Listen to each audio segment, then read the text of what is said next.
جب ہم نے 31 سال بریلوی رہے، اس کے بعد دیوبندی ہوئے، پھر اہل حدیث ہوئے، تو اب بھی اگر کوئی نئی بات پتہ چلے گی وہ قبول کر لیں گے.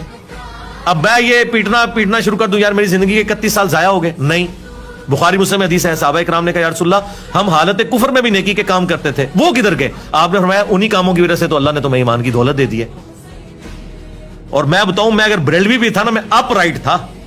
یہ نہیں ہوا کہ کبھی کسی پہ جھوٹا الزام لگایا ہو یا مورل ویلیوز میرے اندر نہ ہو جو میرے مخالفین میں ابھی بھی نہیں ہے. جب یہ کلپ کاٹ رہے ہوتے ہیں ان کو شرم نہیں آتی ہے کہ میں یہ بات کرتا ہوں؟ میرا ایک کلپ ایک مولوی نے کاٹ لیا کہ یہ کہتا ہے کہ محرم میں جو ہے نا ماتم بھی کیا کرو، یہ بھی کیا کرو. وہ میں الزامی جواب دے رہا تھا بریلویوں کو کہ اگر تم کہتے ہو نا کہ 12 ربیع الاول کا جلوس نکالنا عشق رسول کی علامت ہے، جو نہیں نکالتا وہ گستاخ رسول ہے، پھر تم بھی یہ کام کیا کرو ورنہ ہم تمہیں اہل بیت کا عاشق نہیں مانیں گے. انہوں نے میرا وہ کلپ کاٹ کے اتنے ذمہ دار اہل حدیث علماء نے اپنے فیس پہ چڑھایا، کہتے ہیں یہ دیکھ لو اس کا اصلی چہرہ.